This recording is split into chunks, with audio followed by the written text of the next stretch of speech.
Mga ka-DIY, welcome back to our YouTube channel. So for today, kung naalala nyo sa ating Cool Heads na DC fan, camping fan from Auto Project Philippines. So ngayon, i-announce natin yung winner ng ating giveaway na to, mga ka-DIY. So maswerte yung mga sumali, mga ka-DIY, kasi ang konti nyo lang. So out of 400 comments, ito lang yung mga valid na pangalan, mga ka-DIY. Kasi yung iba, ulit-ulit lang. So, ang ginawa ko, pinili ko na lang po mano-mano. Kinuha ko yung mga pangalan nyo, mano-mano. Kasi yung iba, ulit-ulit eh. Kawawa naman po, para fair lang tayo sa ating lahat na mga sumasali sa ating giveaway, mga ka-DIY. Tapos yung iba, hindi naman nagbigay ng profile nila. So, hindi na natin sinali yan, mga ka-DIY. So, ngayon, i-spin natin to para sa mananalo ng ating camping fan worth 3,000 pesos. Pero bago yan, mga ka-DIY, meron muna akong papakilala sa inyong napaka-cute na device. Ayan, yun. Sana lahat ay bumili nito, mga ka-DIY. Bakit? Kasi madalas po yung bagyo sa Pilipinas. Kagaya niyan, si Tino. Tino ba yung nanalasa sa Cebu, mga ka-DIY? Sana okay po kayo, mga ka-DIY. Mga ka-DIY natin ng mga taga-Visayas. Tsaka yung mga lindol, mga ka-DIY, maganda, meron tayo nito. Kahit wala ka pang pambili ng medyo malalaking flashlight. Kahit itong maliit lang, mga ka-DIY, 100. Magkano lang to? 130 pesos, oh. Bumili kayo nito kasi napaka-helpful nito at mapapakinabangan nyo to, promise. So, paano ba siya ganito? Mas maliit pa siya sa 18650, mga ka-DIY, oh. Ito yung ating 18650 battery. So, mas maliit pa siya. Parang double A ba to yung size nito, mga ka-DIY. Pero keychain kasi siya. Pwede nyong ilagay sa susi nyo ng motor or sa ID. Kagaya nito, may ID si Kid DIY. Dahil sa mga lindol, pinalagyan ni teacher ng whistle. Pero lalagyan ko rin ng flashlight para at least, diba? Magaan lang kasi siya, mga ka-DIY. Kaya goods na goods kahit sa inyo ilagay. Sa wallet, sa bag, sa ID, sa susi. So, ang cute nito, mga ka-DIY, pero malaking tulong. Halimbawa, nagkaroon tayo ng sakuna na hindi inaasahan. So, meron siyang flashlight. Ayan, oh.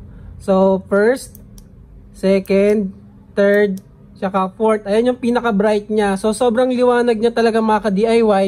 Although, hindi siya sobrang tagal magagamit dahil nga, maliit lang yung battery niya. Ayan lang yung battery niya, oh. Pero kung gagamitin nyo, yan, patayin natin. Kung gagamitin nyo naman siya pang matagalan, ang gawin nyo, gamitin nyo tong ilaw na to. Kasi ito yung mas matipid sa liwanag, mga ka-DIY. Double press. So, merong white. 3 level yan. Second. Tsaka yung dim. So, 3 level yung puti.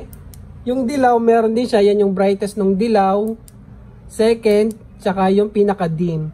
So kapag nagtitipid kayo at emergency, kailangan nyo tipirin at may konting liwanag, pwedeng dim lang yung gamitin nyo, mga ka-DIY.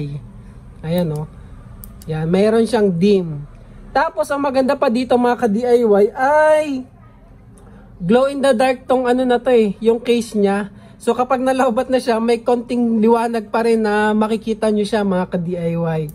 Pero kapag emergency flashlight lang at hindi naman pang matagalan gagamitin, ito, i-double press nyo, tapos dito na siya sa kabila naman. Sa flashlight na ulit, oh. Ayan, yung pinaka maliwanag natin. So, ayan na. Check nyo na lang, mga ka-DIY. Yung link niya dito sa screen, YouTube Shopping. So, pwede nyo mabili sa Shopee at saka sa TikTok, mga ka-DIY. So, murang-mura lang. Bumili kayo para ready kayo sa kahit anong mangyayari, mga ka-DIY. Meron tayong flashlight kapag nag-brown out, nagkaroon ng sakuna. So, ayun lang, mga ka-DIY. May kasama na siyang charging cable. So, dito nyo siya i-charge. So, tinesting ko na sa 2 hours mahigit din kapag yung, ayun, oh, kapag ito yung ginamit mo na pinaka-bright. Tapos, meron pa pala siyang magnet. Pakita ko sa inyo. Ayan, oh. So, ikakapit natin siya dyan, oh, diba? Magnetic pa siya, oh, diba? Tapos, meron pa siyang clip. Pwede nyo ilagay sa sombrero. So, ayun, mga ka-DIY, ha. Check nyo tong flashlight na to na napakalaking tulong at sana meron kayo kasi mapapakinabangan natin yan. Murang-mura lang, 130 pesos. I-keychain nyo para ready lagi. Ito yung last time natin, no. mas maliit pa siya dito kasi mas cute. Kaso hindi na natin ma-upgrade yon. Yun na talaga yung size nito mga ka-DIY. So dako na tayo sa giveaway natin ng ating Cool Heads DC Fan from Auto Project Philippines. So ayan nga pala siya mga ka-DIY, 139 pesos. So ilalagay ko na lang yung link ha, i-check nyo na lang. So ayan, sa 24 na sumali mga ka-DIY. So start na natin, i-shuffle muna natin para sigurado. Ayan, shuffle, shuffle, shuffle. And then pindutin na natin kung sinong mananalo ng ating DC Fan. So congratulations po.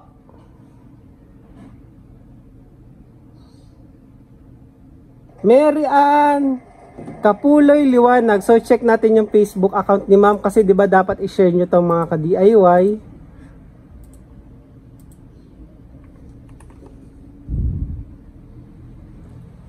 So ito po yung account niya. Tingnan natin.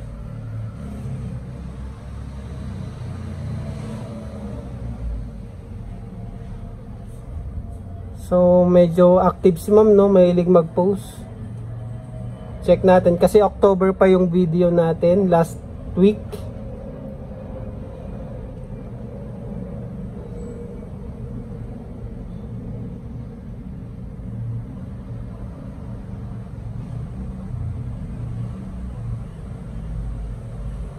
Kailangan i-share yung video natin mga ka-DIY in public at magtatag ng 5 katao.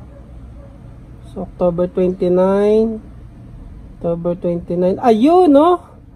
So congratulations Ma'am Mary Ann Kapuloy Liwanag.